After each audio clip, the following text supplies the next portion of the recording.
When I first saw the September PlayStation Plus Essential lineup, I saw a game I already owned, a game I had no interest in, and a small indie game that looked like a throwaway title just to infuriate the PS5 owners. The PS5 game being TOEM, at least I think that's how you say it.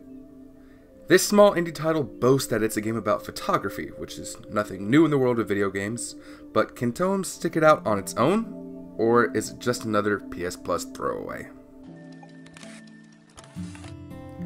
I was a couple weeks late in starting up TOEM as I had little to no interest in the game, but seeing as how I just platinumed probably one of my favorite indie titles of the year, Arcade Paradise, I was looking for a short game before I transitioned to a bigger title. My cursor stopped on TOEM, and I thought, what the hell? It was free and short and small enough in size where I didn't have to delete anything off my hard drive. So I downloaded it and launched the game with low expectations on what was to come of it. TOEM is a game set solely in a black and white world where you must use a camera as your main tool to progress. You use it to solve puzzles, find missing people, and fill up your compendium with all the small and not so small creatures of the world.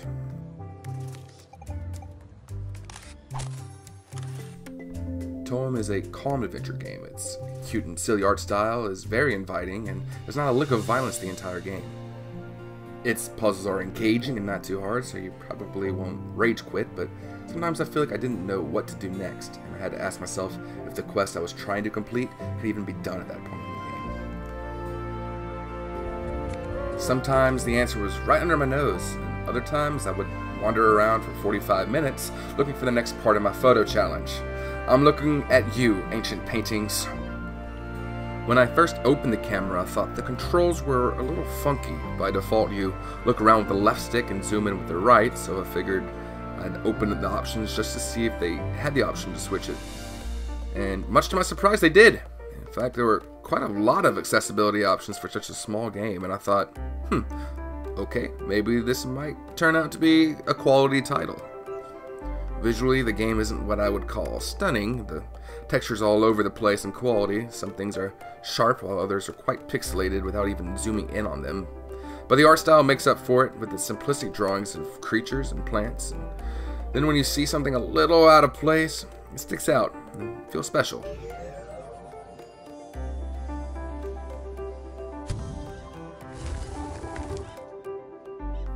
The game has only 6 levels, the first one being more of just a tutorial, and the last one is really just an endgame cutscene.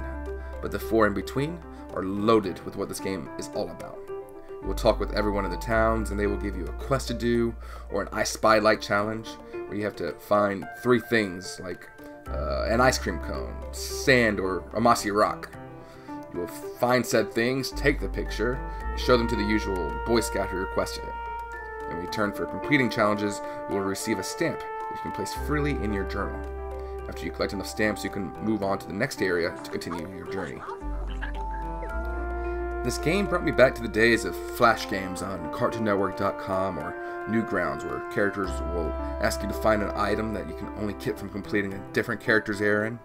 For example, the pirate lady in Stanham needs her captain's hat, which is underwater. To go underwater, you need the diver's hat. To get the diver's hat, you need to reel in a treasure chest from the sea, and so on and so forth. Being a trophy hunter, I was pleasantly surprised to see just how easy it was getting a platinum trophy. I completed the game trying to get 100% along the way, and only ended up with a few trophies to clean up, 2 of which I never would have found without a guide. There's a trophy for completing the entire compendium, but the compendium is nice enough to show what town a creature is in, so you won't have to look through the whole game just to complete it. As long as you take pictures of every animal you see along the way, you should have little to none left to complete by the end of the game. Me personally only had about 4 left, and so what I thought would be one of the hardest trophies actually wasn't bad at all. Trophy guides say this game is a 3-hour platinum. For me, it took exactly 5 hours, but I played TOEM blind of any guides until the very end when I absolutely needed one. Again, I'm looking at you, ancient paintings. And there was also one mission mid-game where someone in my chat on livestream gave me a hint when I was stuck. Thanks, Kelly. Overall, my experience with TOEM was better than expected. Its unique gameplay using just a camera proved that it does indeed stand out on its own. where it lacks in graphical fidelity, it makes up for in its charming art style. The photography-based gameplay keeps you sucked into it the entire time that even Capcom icon Frank West could enjoy it. Perfect. Perfect. Nice job. I give TOEM on PS5 a 7.5 out of 10.